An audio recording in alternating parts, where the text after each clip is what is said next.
Media Andhra media 10 సంవత్సరాలు ఎందుకు గుర్తుకు రాలేదు, ఇప్పుడు ఎందుకు గుర్తుకొస్తుంది? ఎవరన్నారు మేము తెలంగాణ మీడియా ఆంధ్ర మీడియా అంటలే. మీరు ఆంధ్ర తెలంగాణ కూడా నాకు తెలియదు, అది కూడా చెప్తున్నా. నేను తెలంగాణ ఆంధ్ర మీడియా అంటలే, నేను అంటంలే. మేము అంటుంది స్లాటర్ హౌస్ల గురించి మాత్రమే. అది కేటీఆర్ మాట్లాడినా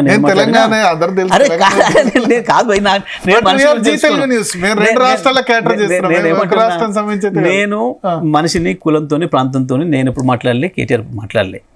కానీ ఇప్పుడు ఉద్యమ సందర్భంలో కూడా ఇంకోటి చెప్తా భరత్, ఇంకోటి కూడా చెప్తా నేను. ఉద్యమ సందర్భంలో కూడా ఆంధ్ర ప్రజలు మమ్మల్ని ఇష్టపడేది, బాగా ఇష్టపడేది, నన్ను కూడా.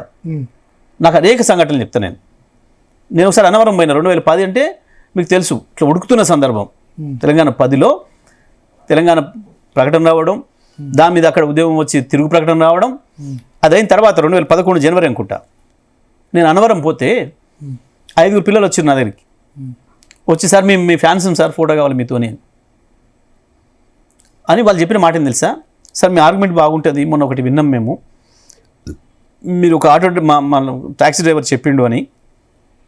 మీరు ఆంధ్రప్రదేశ్కి సంబంధించిన పార్లమెంట్ సభ్యులు కావచ్చు, శాసనసభ్యులు, మంత్రులు ఎవరైనా మీరు వచ్చి తెలంగాణను మేము డెవలప్ చేసినాం, హైదరాబాద్ డెవలప్ చేసినాం అని మాట్లాడుతున్నారు. అంటే మీరు ఆంధ్ర ప్రజలకు ద్రోహం చేయదలుచుకున్నారా?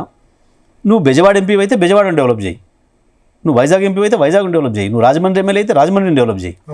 నిన్ను గెలిపించిన ప్రజలను వదిలిపెట్టి వచ్చి హైదరాబాద్ని డెవలప్ చేసిన మాట్లాడుతున్నావు, నువ్వు అక్కడ ద్రోహం చేస్తున్నావు. అది చెప్పు ఫస్ట్. నేను ఒకటే మాట్లాడుతున్నా. ఇవాళ నేను వస్తున్న కార్ డ్రైవర్ శ్రీకాకుళం సంబంధించిన బాబు, ఆ పిల్లవాడు నాకు చెప్పిన మాట, సార్ వీళ్ళు మా వాళ్ళు వచ్చి ఈడ డెవలప్ చేసినామని మాట్లాడతారు ఎందుకు సార్? వాళ్ళు మా వైజాగే డెవలప్ చేసి ఉంటే నేను శ్రీకాకుళం నుంచి ఇక్కడికి వచ్చి పనిచేసి అక్కడ లేకుండే కదా. నేను శ్రీకాకుళం నుంచి ఇక్కడికి వచ్చి 10,000 రూపాయలు జీతం చేస్తున్నా.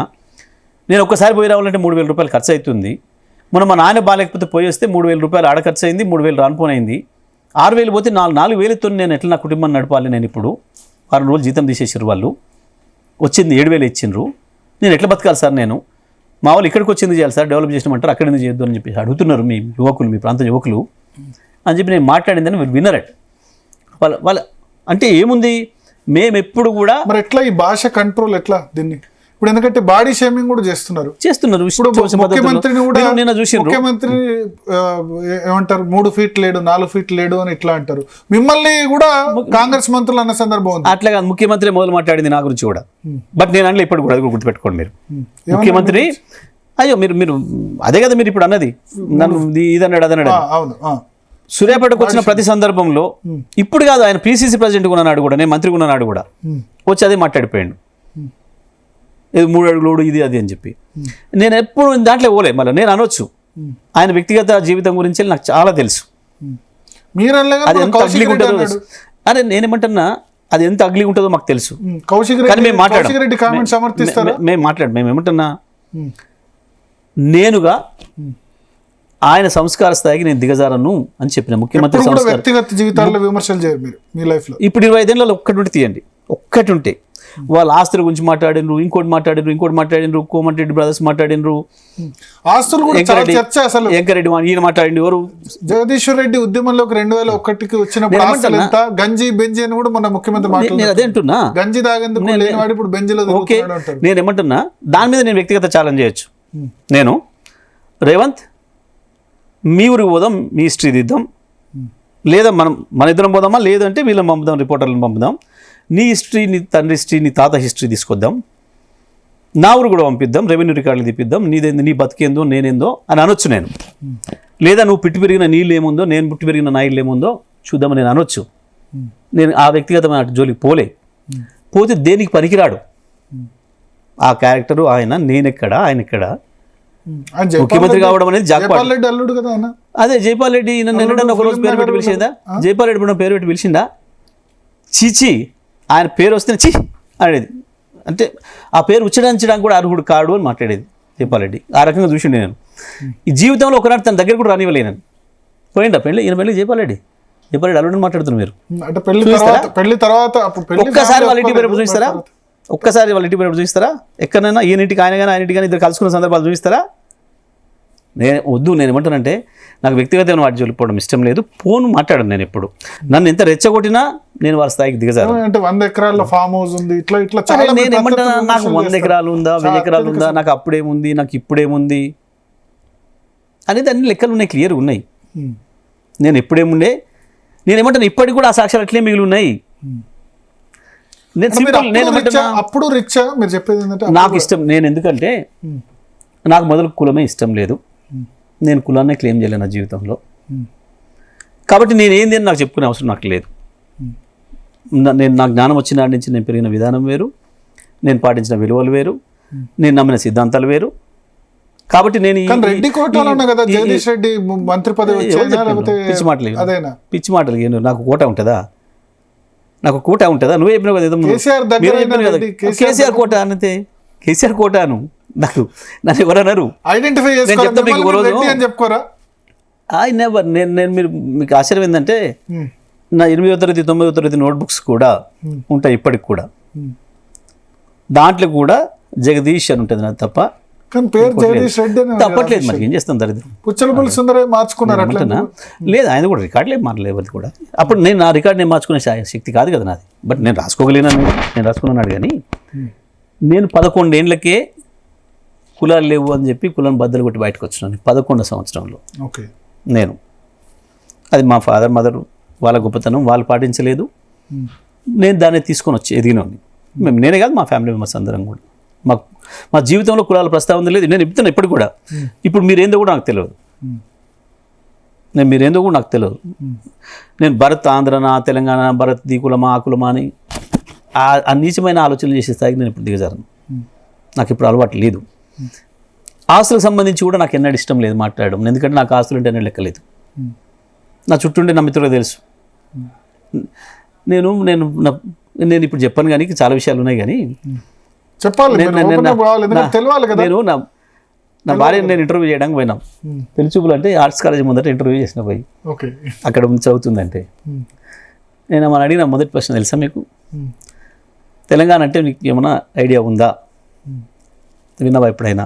అప్పుడే కదా పెట్టి నెల 2 నెలలు కదా. ఈ మధ్యన అంటుంటారు, నాకు సరి తెలియదు. ఓకే, నేనేం పని చేస్తున్నాను తెలుసా? మీరు అడ్వకేట్ అన్నారు. అడ్వకేట్నే కానీ నేను తెలంగాణ ఉద్యమానికి ఫుల్ టైం పోతున్నా, ఆ విషయం గుర్తుపెట్టుకోవాలి. నీకు ఆస్తుల మీద నీకు నువ్వు హైదరాబాద్లో పుట్టి పెరిగినావు కదా, మరి వచ్చి ఊళ్ళో ఉంటావా? నేను ఊళ్ళో ఉండాల్సి వస్తుంది, తెలంగాణ కొరకు పని చేస్తున్నా. మీరు ఎక్కడ ఉంటా, చెట్టు కింద ఉంచినా ఉంటా అన్న. ఆస్తుల విషయంలో నీ అభిప్రాయం ఏంది అన్న అంటే అర్థం కాలే అన్న. అంటే ఆస్తులు ఉండాలి, పైసలు ఉండాలి, ఇట్లా పెద్ద బంగ్లాలు ఉండాలి, ఇల్లు ఉండాలి, ఇట్లాంటి అభిప్రాయాలు ఏమైనా ఉన్నాయని ఏముంది అన్న అంటే నాకేం తెలియదు, మీరు ఎక్కడ వస్తే అక్కడ ఉంటా అన్నది. అంటే నేను గప్పుడే గా మాట ముందే కండిషన్ పెట్టిన, ఆస్తులు అంతస్తులు మనకు అవసరం లేదు, నాకు వాటి పట్ల ప్రిపేర్ అయి ఉన్నా. నేను అందుకని ఇల్లు కూడా కట్టాలి ఇప్పటివరకు హైదరాబాద్లో, నాకు ఇల్లు లేదు. ఆమె కులం కూడా అడగలేదా అంటే వాళ్ళు తెలుసు, మా ఫాదర్ వాళ్ళు మా మదర్ వాళ్ళు చూసిరు, కానీ నాకేమన్నా పట్టింపు లేదు. అంటే నేను ఎందుకు చెప్తున్నా అంటే నాకు ఇది చెప్పుకోవడం ఇష్టం లేదు వాస్తవానికి. కానీ మీరు ఇలా అన్నారు కాబట్టి నేను కులాలకి మతాలకు అతీతంగా ఆస్తులు నేను కులాలకు మతాలకు అతీతంగా ఆస్తులు అంతస్తులకు అతీతంగా పెరిగి వచ్చినవన్నీ పెరుగుతున్నవన్నీ అట్లనే ఉంటాను జీవితకాలం. నా పిల్లల్ని కూడా అట్లనే ప్రిపేర్ చేసిన. ఇప్పుడు చదువుకున్నంత వరకే నా బాధ్యత. తర్వాత నేను ఇట్లా కష్టపడేది మీరు కూడా కష్టపడే పని చేసుకోవాలి, మీకు ఎవరికి వాళ్ళకు. పైగా మీరు వెస్ట్రన్ చూస్తున్నారు, 18 ఏళ్ళు నిండిన తర్వాత ఎవరు అమ్మ నాయన మీద ఆధారపడరు. కాబట్టి మీది కూడా మీ పని మీరు చేసుకోండి, మీ కొరకు నేనేం సంపాదించి పెట్టి ఇచ్చేది ఉండదు, అంతే మీ పని అని చెప్పి అంత ప్రిపేర్ చేసి పెడతాను నేను. సో కాబట్టి నాకు ఈ పనికి మళ్ళీ వీటి మీద ఎప్పుడు కూడా భ్రమలు లేవు. నాకు అసలు ఈ పదవి మీదనే భ్రమ లేదు. నాకు ఇది మంత్రి అంటే ఇది పెద్ద పదవి అని అధికారం అని నేను భావించలేదు. నా చుట్టూ ఉన్న మిత్రులు కూడా ఆశ్చర్యపోతారు, ఇదేందన్నా. నేను చెప్పిన అరే ఇది కొద్ది రోజులు ఉండిపోయేదిరా, ఇది కొద్ది రోజులు ఉండిపోయేది. నేను ఇంకోటి కూడా చెప్తున్నా, నేను మినిస్టర్ అనిపించుకోవడం ఫార్మర్ మినిస్టర్ అనిపించుకోవడం కంటే కూడా ఫార్మర్ అనిపించుకోవడం కొరకే ఇష్టపడతాను. నేను ఐఎమ్ ఫార్మర్, నేను గది అంతే. నేను నాకు ఇష్టమైంది అది, నేను ప్రేమించేది అది. మట్టిని ప్రేమిస్తా, గన్నని కలిసిపోతాం చివరికి ఎవరైనా. కాబట్టి ఈ పనికి మళ్ళీ వాటి మీద భ్రమలు వద్దు, వీటి పట్ల ఇంకోటి వద్దు అని చెప్పి నేను చాలా స్పష్టంగా ఉంటాను మొదటి నుంచి. ఇక గీలకి ఏమర్థమవుతుంది నేను. బట్ ఎందుకు రెడ్డిస్ 2018లో కేసీఆర్ని సపోర్ట్ చేశారు, మొన్న 23 ఎలక్షన్ వచ్చేసరికి ఎందుకు కాంగ్రెస్ వైపు పోయినారు? ఇక రెడ్డిస్ ఒకటే అని కాదు, రైతులుగా మోసపోయారు అందరు కూడా.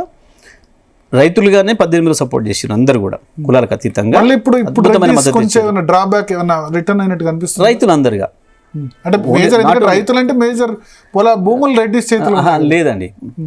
ఇప్పుడు 80% భూములు వెనుకబడిన తరగతులు ఇతర వర్గాల చేతులకు పైన, ఎందుకంటే భూకంపాలు మొత్తం కూడా తగ్గిపోయినాయి.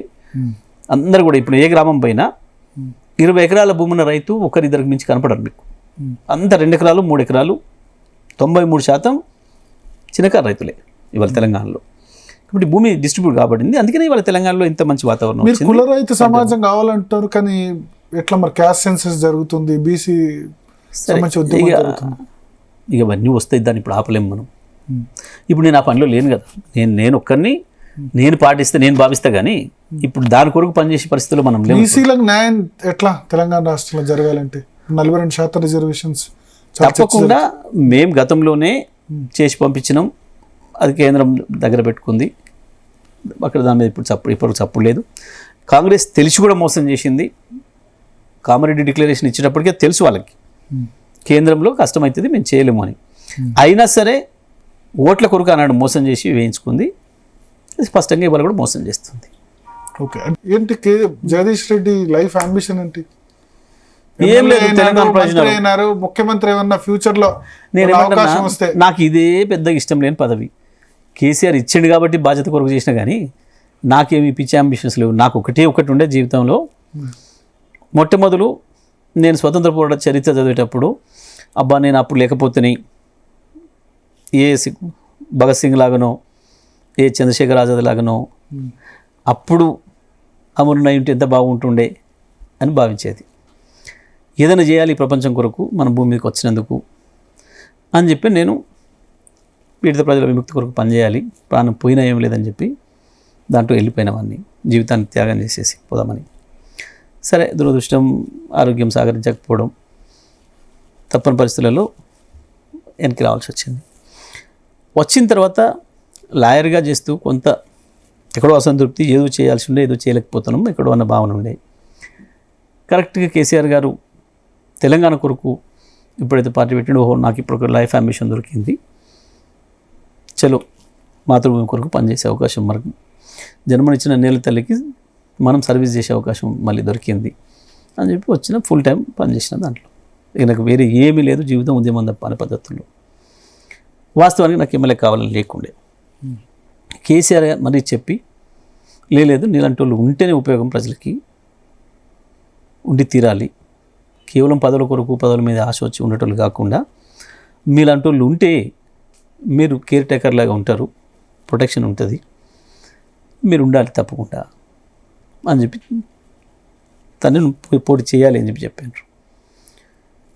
తను పోటీ చేయాలని చెప్పినప్పుడు సహజంగా ఎవరైనా యాంగ్జైటీ ఫీల్ అవుతారు, ఆశీర్వాదం తీసుకొని ప్రయత్నం చేస్తారు, దండం పెట్టి చేస్తారు. నేను మొదటిసారి చెప్పినప్పుడు చాలా మౌనంగా నిలబడ్డా. ఒక 2 నిమిషాల తర్వాత తనే అన్నారు, నువ్వేం ఆలోచిస్తున్నావు నాకు తెలుసు, నాకెందుకు ఎమ్మెల్యే, నేను ఎక్కడైతే అనుకుంటున్నావు కదా, నేను ఫస్ట్ ఎమ్మెల్యే అయ్యే రోజు నాడు నేను ఇక్కడ చాలా చిన్నున్నే, ఏమి కాదు అట్లే నడుస్తుంటుంది ముందు పోతుంది, నువ్వు ప్రిపేర్ అవ్వంగా అని. సరే గమ్మత్తుగా ఎలక్షన్స్ అవుతున్నాయి. నాకు లాస్ట్ బట్ 1 డే నా దగ్గర చివరి మీటింగు లేట్ అయింది మీడియా గురించి రావడానికి. 14 లేట్ అయింది, బాగా ఆలస్యమైంది. ఇక 9 నిమిషాలు మిగిలింది నా దగ్గర టైం 10 o'clock కావడానికి. సరే ఈ లోపల నేనే మాట్లాడేసి బాగా జ్వరంలో ఉన్నారు, పడుకొని వచ్చారు కార్లో, హెలికాప్టర్ని వదిలేసి అక్కడ మీరు వచ్చి ఇప్పుడు దాకా జగదీష్ ఏం చెప్పిండో అవన్నీ చేస్తా, ఎందుకంటే నేను అప్పటికి చెప్పేసిన అన్న నేను ఉపన్యాసం మొత్తం ఇచ్చేస్తున్నాం, మీరు చెప్పాల్సింది. నేను మాట్లాడింది ఎండాస్ చేస్తూ మీరు జగదీష్ని ఇక్కడ ఎమ్మెల్యే గెలిపిస్తే ఇక్కడనే ఉండాడు, నేను మంత్రిని చేస్తా అని చెప్పొచ్చారు. నాకు చెప్పలే, అంతకుముందు పబ్లిక్లో చెప్పేసేసిన టక్మని, అంతే చెప్పిన ప్రకారం చేసారు. నిజంగా కూడా నాకు పెద్ద బాధ్యత, అది పెద్ద బార్డెన్. ఎంత అంటే నేను మోయలేనంత, ఎందుకంటే నేను అంతకుముందు పొలిటీషియన్ కాదు, నాకు దాని మీద భ్రమలు లేవు, కళలు లేవు, నాకు ఎక్స్పీరియన్స్ లేదు, అంతకుముందు వేరే చేసింది కూడా లేదు. సడన్గా ఎమ్మెల్యే మంత్రి, ఎమ్మెల్యే కంటే మంత్రినే ముందు ప్రమాణ స్వీకారం చేసిన. వాస్తవానికి అందుకే నేను శాఖ మార్చుకున్నాం, నాకు విద్యాశాఖ ఇచ్చారు మొదలు. ముందు హోమ్ మినిస్టర్ చేస్తావా అన్నాడు. అంటే అమ్మో నేను చేయను, దెబ్బలు కొట్టే పని నాకెందుకు, అన్నం పెట్టే పని ఉంటే చెప్పరు కానీ అలా నేను నవ్వుకుంటా. అన్నాక సర్లే ప్రస్తుతం అయితే విదేశాఖ ఉండని, అది డైనమిక్ శాఖ, ప్రతిరోజు సంతకాలు పెట్టాలి, అది నా దగ్గర ఉంటే ఇబ్బంది అవుతుంది, సరే కొన్ని రోజులు నువ్వు పెట్టుకో, మళ్ళీ తర్వాత తీసుకుందాం. ఒక 2 నెలల్లో నాకు అర్థమైపోయింది ఎంత ప్రెజర్ ఉండేదంటే, వేలాది మందితో డీల్ చేయాలి, వందల ఇన్స్టిట్యూషన్స్, దానికి ఇండిపెండెంట్గా. నాకు వేలాది మంది విజిటర్స్, ఎందుకంటే రాష్ట్రం అంతటా అన్ని జిల్లాల్లో పనిచేసి వచ్చినా కాబట్టి మొదటిసారిగా వాళ్ళకి ఆత్మీయుడు అనుకున్న దగ్గరున్ని మంత్రి అయ్యేసరికి పాపం వాళ్ళకి కూడా చూడాలని తాపత్రయం, ఎక్స్పెక్టేషన్స్. రోజు 2 గంటలు కూడా నిద్రపోయేది కాదు, అంత ఒత్తిడి ఉండే. నేను పోయి చెప్పిన, అన్న నేను చచ్చిపెట్టేట్టున్నా దీంతో, నాతో కావట్లేదు, నాకు మళ్ళీ జిల్లాలో పొలిటికల్ వర్క్ ఎక్కువ ఉంది, జిల్లాలో 6 కాన్స్టిట్యున్సీలు ప్రతిపక్ష నాయకులు ఉన్నారు కాబట్టి నేను పోవాలి అడిగి డెవలప్మెంట్కి, నాకు ఆ వర్క్ ఎక్కువ ఉంది, ప్లస్ పొలిటికల్ వర్క్ ఎక్కువ ఉంది. టవరింగ్ పర్సనాలిటీలు అంతా ముఖ్యమంత్రులను ప్రకటించిన వాళ్ళంతా ఇక్కడ ఉన్నారు, వీళ్ళని నడగొట్టాలి నేను రేపు ఎలక్షన్కి.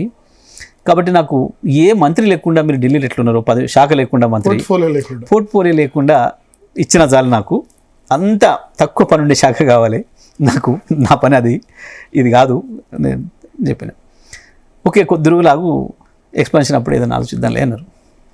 సరే నేను ఈ విద్యా సదస్సుకు లండన్ పోయినా, లండన్ నుంచి వెళ్ళి సదస్సు అయిపోయింది, స్కాట్లాండ్ పోదామని బై రోడ్ పోతాను, మధ్యలో ఆగినాం, మంచి పర్వతాలు వస్తే ఆడ ఆగి నిలబడ్డాం. ఫోన్ చేసి సార్ ఫోన్ వచ్చింది, ఇప్పుడు జగదీష్లో మరి శాఖ మారుదాం అనుకుంటే కదా, శ్రీహర్ గారిని తీసుకుంటున్నా దీంట్లోకి, శ్రీహర్ గారి గతంలో చేసిండ్రు విద్యాశాఖ, మరి వారికి ఇచ్చేద్దామా మరి అని, నువ్వు మంచి పనిలేది కావాలన్నావు కదా, ఎలక్ట్రిసిటీ మ్యాక్సిమం చేసిన నేను, పని తక్కువ ఉంటుంది, ఫైల్స్ రావు నీ దగ్గరికి, పని తక్కువ ఉంటుంది, మంచిగా ఉంటుంది, ఇక కరెంట్ ఇచ్చేది కదా, నీకు సరిపోతుంది మంచిగానే, మరి అది తీసుకుంటాం అన్నాడు. సంతోషం, నాకు ఇంకంతకన్నా ఏం కావాలి, కరెంట్ ఇచ్చేది అయితే 24 గంటల కరెంట్ ఇచ్చే పని ఉంది కదా, నాకు కూడా సంతోషం, రైతుల కొరకు చేయాల్సింది,